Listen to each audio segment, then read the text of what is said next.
네, 여러분들 지난 목요일 김연아 선수의 스케이팅 경기 보셨습니까? 못 보셨어요? 못 보신 분들에 대해서 조금 설명드릴게요. 저도 사실 못 봤는데 신문만 봤어요. 이 김연아 선수보다 먼저 러시아의 소트니코바라는 선수가 연기를 했는데 몇 점이 나왔냐면은 149.68이라는 점수가 나왔어요. 149.68. 그러니까 김연아 선수는 이제 맨 마지막에 했는데요. 맨 마지막에 김연아 선수는 소트니코바 선수보다 점수를 더 받아야지 금메달을 따는 거예요. 그러니까 이제 사실 김연아 선수가 맨 마지막에 나가 얼마나 긴장이 됐겠어요. 그죠? 또 그리고 김연아를 사랑하는 모든 사람들도 무척 긴장을 하면서 혹시 넘어지면 어떻게 할까 조마조마 해가지고 다 봤단 말이에요. 그런데 연기가 다 끝났는데 실수를 하나도 하지 않고 완벽하게 해낸 거예요. 사람들이 그럴 때 와 됐다 이제는 금메달이다 이렇게 생각을 하고 환호성을 다 질렀다고요. 그런데 점수가 발표되는 겁니다. 점수가 발표되는데 모든 사람들이 다 김연아 선수가 더 잘했다고 생각했는데 러시아의 소트니코바 선수에게로 금메달이 돌아가는 거예요. 이렇게 되니까 대부분의 언론사들이 점수 채점에 문제가 있다고 계속 떠드는 거예요. 그리고 이것을 다시 채점하라고 지금 150만 명 이상이 사인을 하고 있답니다. 한 언론사에서 뭐라고 이렇게 타이틀을 잡았느냐 하면 좋은 타이틀인 것 같아요. 무결점의 여왕 안방의 텃세에 금메달을 빼앗겼다 이렇게 달았더라고요. 이렇게 우리가 사람이 살아가다가 불공평하다고 생각하는 그러한 경우를 당하면 사람들이 상처를 받아요. 그렇지 않아요? 마음이 아파지는 거예요. 제가 왜 이 말씀을 드리냐면 이 세상에는 여러분들 살아가면서 상처를 무척 많이 받고 살 거라고요. 그렇죠? 상처 한 번도 안 받아보신 분 계세요? 상처가 이렇게 불공평한 것만 나오는 것이 아니고 사람하고 사람 사이에 소통이 잘 되어야 상처가 없는데 사람과 사람 사이에 소통이 안 되는 거예요. 어떤 사람들하고 이렇게 대화를 하다 보면 또 내가 그럴지도 몰라요. 자기만 옳다고 우겨대고 남의 이야기는 전혀 들으려고 그러질 않아요. 근데 또 생각을 이렇게 대화를 쭉 하다 보면 생각이 짧아. 하나는 아는데 둘은 몰라. 교회의 한 문제는 아는데 전체의 문제는 볼 줄 몰라.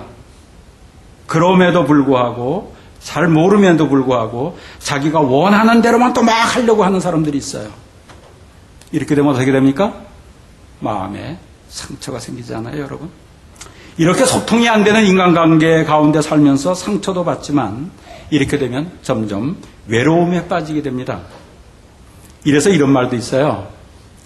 외로움이라는 것이 혼자 있을 때 겪는 외로움보다도 둘이 같이 한 이불 속에 자면서도 대화가 안 될 때 더 외로워진다는 거예요. 그럴 때 외로워지고 상처가 된다는 거예요. 때로는 나에 대하여 잘 알지도 못하면서 사람들이 나에 대해서 이러쿵 저러쿵 평가하고 판단하는 정죄의 소리를 들으면 상처가 돼요. 그죠? 그래서 여러분, 가십은 하나님처럼 되는 죄이기도 하고 사람에게 상처를 주는 죄가 됩니다. 중범죄입니다. 중범죄. 사람들이 정확하게 알지도 못하고 이 사람이 이렇다 이렇다 뭐 이렇게 막 얘기를 해요. 때로는 상대의 인격을 무시하면서 예의 없는 말을 할 때도 있더라고요. 사람들이. 그럴 때 여러분 상처받지 않습니까? 그리고 또 사람들이 나를 다른 사람과 비교하면서 얘기할 때도 있어요. 제가 제일 상처받을 때가 언제냐면 다른 어떤 이동원 목사님은 이렇게 하는데 왜 나는 그렇게 하느냐 뭐 그러면서 뭐 막 다른 사람과 비교해가지고 나를 자꾸 얘기를 해요. 나는 나예요. 이 세상에 유일하게 있는 존재가 나예요. 하나님께서 나에게 주신 성격이 있고 내가 잘하는 것이 있고 내가 못하는 것이 있어요. 그런데 사람들이 자꾸 다른 사람하고 비교하면서 그 사람처럼 되게 하려고 얘기할 때가 있어요. 여러분들 이런 상처, 비교하면서 상처받는 곳이 어딘지 아십니까? 가정이에요. 자녀들이 상처 많이 받는가 여러분들 아세요? 자녀들에게 이런 얘기 하잖아요. 개똥이는, 저희 옆집에 개똥이는 공부를 잘하는데 너는 뭐야? 이러한 이야기를 자꾸만 자녀들이 들으면 자녀들은 상처투성이가 되어버린다고요. 세상 살아가면서 어떨 때는 얌체 같은 사람을 만나기도 하잖아요. 자기는 스스로 희생 하나도 하지 않고 수고한 일을 하지 않으면서 좋은 열매만 따먹으려고 그러는 사람들도 세상엔 많아요. 이럴 때 상처받지 않아요? 우리가 이 세상을 살아가면서 이런 상처를 많이 받으면 받을수록 하나님이 나에게 주신 은사를 마음껏 발휘할 마음이 점점 없어져요. 의욕이 떨어져요. 행복도 떨어지고요. 살아갈 용기가 없어져요. 사람이 싫어지기도 해요. 그래서 사람을 만나 대화를 해도 자연스럽게 말하고 행동하지 못하고 부자연스러워져요. 그리고 이렇게 상처를 많이 받으면 받을수록 세상을 부정적으로 봐요. 세상의 모든 문제들은요, 모든 것은 좋은 점도 있고 나쁜 점도 있어요. 그런데 어떤 사람들은 나쁜 점 먼저 보는 사람들이 있어요. 상처 많은 사람들의 모습이에요. 그러니까 사람들 모이는 데 가면 상처를 많이 받으니까 사람들 많이 모이는데 안 오려고 그러는 사람들도 많아요. 제가 이렇게 사람들 전도하려고, 사람들 어떻게 하면 교회 나오게 이렇게 하려고 하다 보면 사람들이 교회 나오면 상처받으니까 안 나오려고 그러는 사람들이 너무 많아요. 이러한 사람들, 그래서 피하고 살아가는 사람들, 이런 사람들에게 또 어떤 현상이 생기느냐 하면은요, 중독증이 생깁니다. 중독증. 알코올 중독, 일 중독, 스포츠 중독, 어떤 사람들은 담배 중독, 컴퓨터 중독, 포르노 중독. 예. 그 사람들을, 중독된 사람들을 가만히 뒤에 분석을 해보면 상처가 많은 사람들이에요. 오늘 본문의 말씀 속에 사도 바울도 상처를 많이 받습니다. 순수하게 복음을 증거하려고 했는데 복음을 증거하고 전도하는 데 관심이 없고 자기의 이름을 내려고 하는데 열중하는 사람도 있더라는 거예요. 그러다 자기 이름이 나지 않을 것 같으니까 자기가 열심히 하던 거 다 팽겨쳐버리고 그냥 나가버리는 사람들도 있더라는 거예요. 그래서 사도 바울이 아픈 마음을 표현하잖아요. 오늘 대마는 이 세상을 사랑하여 나를 버리고 데살로니가로 갔고, 책임을 안 지고 가는 것은 그래도 괜찮아요. 자기 마음대로 안 되니까 사도 바울이 전도하는 것을 또 방해하는 사람들이 또 있더라는 거예요. 그래서 사도 바울이 디모데에게 이런 얘기를 합니다. 구리 장색 알렉산더가 내게 해를 많이 보였음에 주께서 그 행한 대로 저에게 갚으시리니 너도 저를 주의하라. 저가 우리 말을 심히 대적하였느니라. 사도 바울이 전도하면서 복음을 증거하면서 상처를 받아요. 저는 이러한 질문을 했습니다. 이 말씀을 읽으면서 하나님, 왜 세상을 상처받지 않도록 좀 만들어 놓으시지 이렇게 상처투성이 속에서 살도록 만들어 놓으셨습니까? 모든 사람들이 가만히 얘기하면 상처투성이에요. 상처투성이. 또 나쁜 사람들은 상처를 많이 받도록 하시고 열심히 하나님을 위해서 순수하고 깨끗한 사람들은 상처를 받지 않도록 만들어 놓으시지, 열심히 일하는 사람들이 상처를 더 받는 것이 이 세상 아닙니까? 하나님. 그렇지 않아요? 그런데 하나님께서 이렇게 상처받는 세상에서 살도록 하시면서 하나님께서 다시 상처를 치유하시면서 우리들을 하나님의 사랑의 품으로 인도하시고 우리들이 몰랐던 지혜의 세계로 인도하시는 하나님의 오묘한 사랑을 여러분 아십니까? 이해되세요? 상처 많은 세상에 살게 하시면서 그 상처를 하나님께서 치료해 주세요. 치료해 주시고 치료받게 하시고 사랑을 느끼게 하시고 몰랐던 세계에 눈뜨게 하시는 거예요. 하나님이에요. 그래서 상처받은 사람들이 하나님 품 안에서 상처를 치료받으면서 보지 못했던 나 자신을 봐갑니다. 이해하지 못했던 인간에 대해서도 이해를 많이 하게 되고요. 하나님의 사랑의 손길을 점점 더 경험하게 되더라는 거예요. 이렇게 보지 못했던 세계에 눈뜨게 되면서 자기가 상처받은 것도 보지만 자기가 상처 준 것도 보는 사람들이 생기더라는 거예요. 그리고 이것을 이해하면서 상처받은 사람이 많은데 상처 준 사람은 별로 없는 이유를 알게 되겠더라고요. 제가 많은 사람들하고 얘기를 해보면요. 상처받은 사람들은 많은데 상처 준 사람들은 없어요. 별로 없어요. 그런데 하나님 앞에 나가서 상처를 치료받으면 받을수록 내가 상처 주는 사람인 것을 깨닫게 됩니다. 깨닫게 되는 거예요. 우리들의 삶에 상처를 주시고 치료하시며 우리를 어떻게 해요? 성숙시켜 나가는 거예요. 아기가 어른 되게 만들어 가시는 거예요. 상처를 치료받기 위해 우리가 그래서 해야 되는 첫 번째 일이 뭡니까? 내 아픈 문제를 하나님 앞에 가지고 나가는 거예요. 이것이 기도에서 가장 중요한 기도입니다. 많은 사람들이 하나님 앞에 기도하라 그러면 달라는 기도만 자꾸 하려고 그래요. 달라는 기도보다 더 중요한 기도가 뭐예요? 내 마음의 아픔을 내놓는 거예요. 내 마음의 상처를 하나님 앞에 내놓는 거예요. 여러분들 의사 앞에 가가지고요. 의사 앞에 가가지고 내가 지금 심장이 안 좋은데 심장 수술해 주세요. 그러면 되겠습니까? 의사 앞에 가가지고 뭐라 그래야 돼요? 여기가 푹푹 쑤시고 저기가 푹푹 쑤시고 여기가 벌렁벌렁하고 여기가 아프고 저기가 아프고 아픈 얘기를 해야 되는 거예요. 의사 앞에 가가지고서 내가 티눈이 지금 이렇게 났는데 티눈 고쳐주는 고약을 좀 주세요.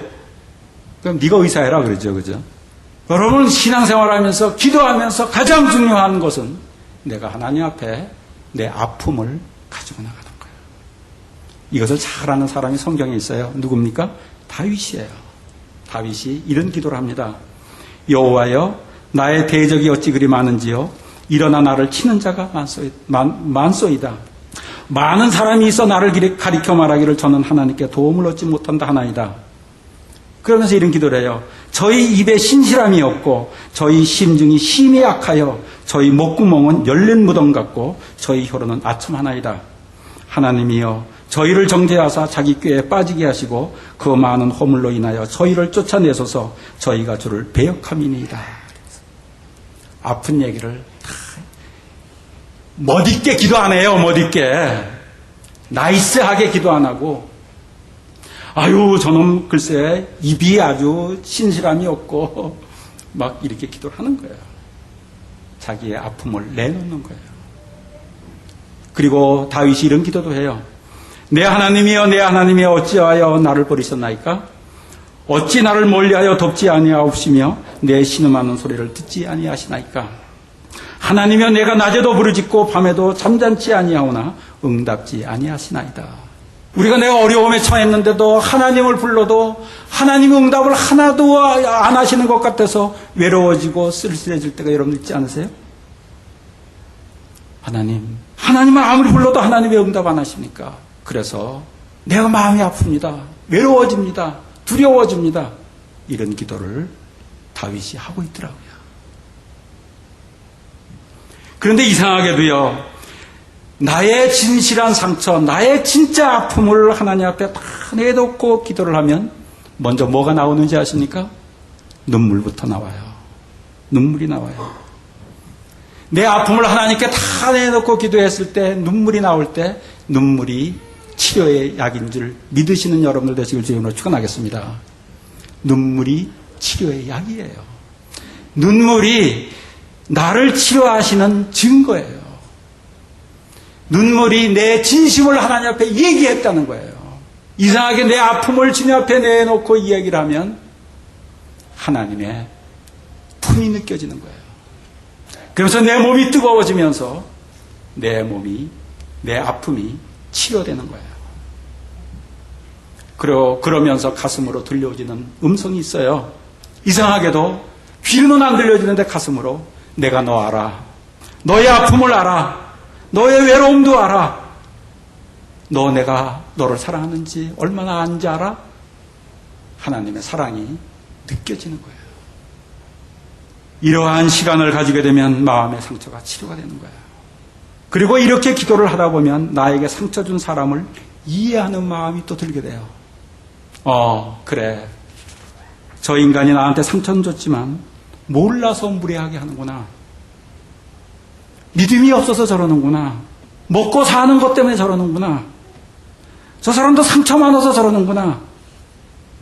세상 살아가면서 친구들에게 왕따 당할까봐 저렇게 진실하지 못한 말과 행동을 하는구나. 이게 느껴지는 거예요. 이럴 때 나를 해하는 자들을 위하여서 다시 기도할 수 있는 힘을 성령께서 주시는 거 여러분 아십니까? 그럴 때 주님, 저들이 하는 것을 알지 못해서 그럽니다. 저들을 용서하여 주옵소서 하는 기도로 변화가 되는 거예요. 그런데 이렇게 불의를 행하는 자들이 이해가 되고 용서가 되면서 이들을 위하여 기도하면 나의 영혼은 신비하게 건강해지는 거예요. 건강해지는 거예요. 또 마음의 상처가 될 때 하나님 앞에 나가서 기도하다 보면 나의 잘못이 보일 때가 있어요. 나의 이기심이 보일 때가 있어요. 하나님 앞에 부끄러움이 보일 때가 있어요. 내 마음이 좁아졌구나. 내 마음을 넓혀야지. 이럴 때 마음을 넓히면 상처도 치료되면서 하나님의 은혜를 또 경험하게 되는 거 아니겠습니까? 그리고 어떨 때는 마음의 상처를 입고 아프지만 어느 정도의 시간이 흐르면 살아계시는 하나님이 내 옆에서 일하시는 것을 경험할 때가 있어요. 여러분, 그 사도 바울이 하루는 빌립보에서 전도할 때입니다. 전도를 하고 있어요. 기도하는 곳에서 가다가 보니까 길거리에서 귀신 들린 소녀가 점을 치는 거예요. 남자들이 쭉 몰려 있어요. 둘러 있어요. 그러면서 놀리는 거예요. 그러면서 점을 치면서 동전 하나 던져주고 그리고 무슨 말을 한마디 하면 깔깔깔깔 웃고 놀림거리가 되고 있는 거예요. 이것을 본 사도 바울이 고민을 합니다. 고쳐줄까 말까, 고쳐줄까 말까. 사도 바울은 알아요.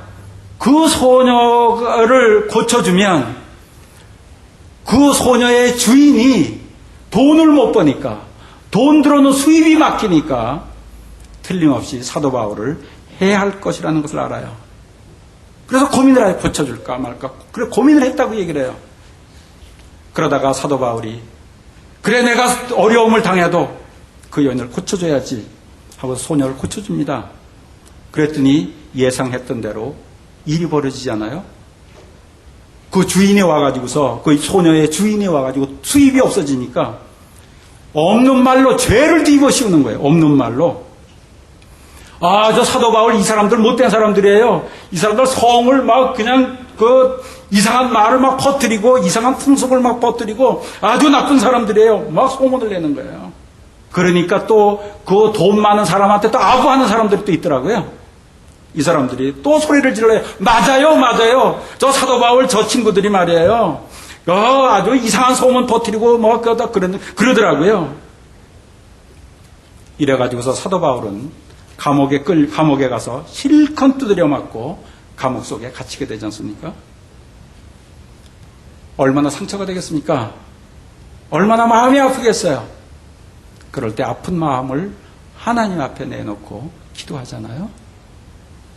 기도할 때 갑자기 지진이 일어납니다. 감옥문이 열리는 거예요. 사람들에게 채워졌던 쇠소들이 다 풀어집니다. 간수가 딱 이상해가지고서 이상한 소리가 나가지고서 딱 일어나 보니까 감옥문이 다 열려 있어요. 쇠사들이 다 풀어져 있어요. 간수들이 이런 생각을 하잖아요. 죄수들이 다 탈출했구나. 감옥을 지키고 있던 사람들이, 죄수들이 다 탈출했으면 간수들은 책임을 충당할 거 아니에요. 두려운 거예요.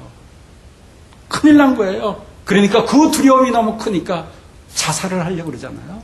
이럴 때 이것을 보고 사도 바울이 얘기를 합니다. 내 몸을 상하지 말아라. 우리가 다 여기 있다. 도망 안 갔어.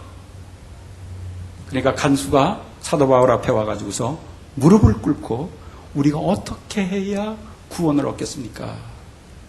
이거 사도 바울이 이런 얘기를 하잖아요. 주 예수를 믿으라. 그리하면 너와 내 집이 구원을 얻으리라. 간수들이 오히려 예수를 영접하고 신앙인이 되더란 말이에요.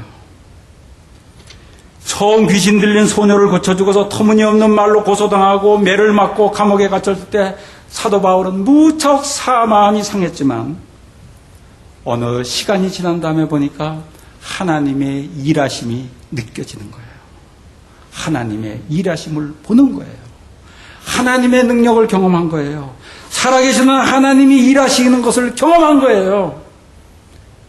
이럴 때 우리들에게 온 상처는 치료됩니까? 안 치료됩니까? 모르세요? 치료됩니까? 안 치료됩니까? 치료되는 거예요. 치료되는 거예요. 이 세상에 어려운 일이 있어도 힘든 일이 있어도 먼저 나를 보고 기도하면서 살아가다가 내가 할 수 없는 일들은 하나님께서 하신다는 것을 믿고 하나님께서 일하시는 것을 경험하는 모든 성도들 되시길 주의 이름으로 축원하겠습니다. 그럴 때 우리들이 상처가 치료되고 건강한 영혼이 되는 거예요. 이러한 하나님의 살아계심과 도와주심을 경험하고서 사도 바울이 고백을 하는 거예요. 나도 상처를 많이 받았다고. 그런데 자신을 사자의 입에서 건져주시는 하나님의 살아계심을 은총을 난 경험했다고.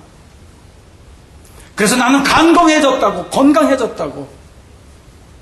그런데 나를 이렇게 건강하게 하시면 다시 예수를 알지 못하는 사람들을 증거하게 하기 위해서, 전도하게 하기 위해서 나를 건강하게 하신 것을 나는 안다고. 성경에 이런 얘기가 얼마나 많은지 몰라요. 여러분, 다니엘도 포로로 잡혀가서 많은 억울함을 당하잖아요. 포로로 잡혀갔으니 바빌론 사람들에게 텃세를 당합니다. 그래서 억울하게 사자굴에도 들어갑니다. 풀무불에도 들어갑니다. 반역하는 사람이라고 모함도 당합니다. 얼마나 상처를 많이 받는지 몰라요. 그래서 힘이 없어져 먹을 힘도 없고 말할 힘조차 없어진 다니엘에게 하나님께서 와서 입술을 만지시는 거예요. 몸을 만지시는 거예요. 그 말씀을 다니엘 10장 19절에서 이렇게 얘기를 하세요. 은총을 크게 받은 사람이여 두려워하지 말라. 평안하라. 강건하라. 그가 이같이 내게 말하며 내가 곧 힘이 나서 자기를 강건하게 하신 하나님께 말씀을 하는 거예요. 말씀하옵소서.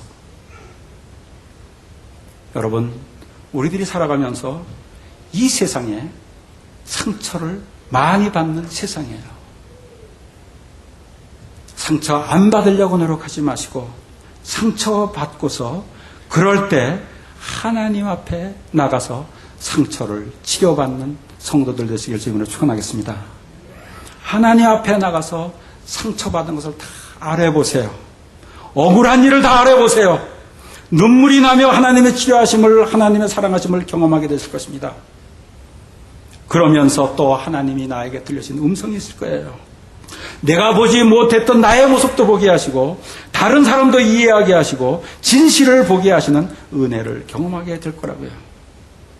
그리고 어떨 때는 하나님께서 나와 함께 하시면서 능력의 손길로 살아계시는 하나님이 너를 사랑한다고 표현하는 그런 이상한 신비한 일들도 경험하게 될 거예요. 그런 것을 경험하면서 상처를 치유받고 건강한 모습으로 이 세상을 살아가는 우리 모두가 되시길 주의 이름으로 축원하겠습니다. 하나님께서는 우리 영혼을 건강하기를 원하세요. 그리고 신나게 하나님께서 주신 은사를 마음껏 발휘하면서 대인관계를 원활하게 하면서 그리고 복되고 능력 있는 삶을 살기를 원하세요. 건강한 영혼 되시는 헌치빌 침례교회 모든 성도들 되시길 주의 이름으로 축원하겠습니다.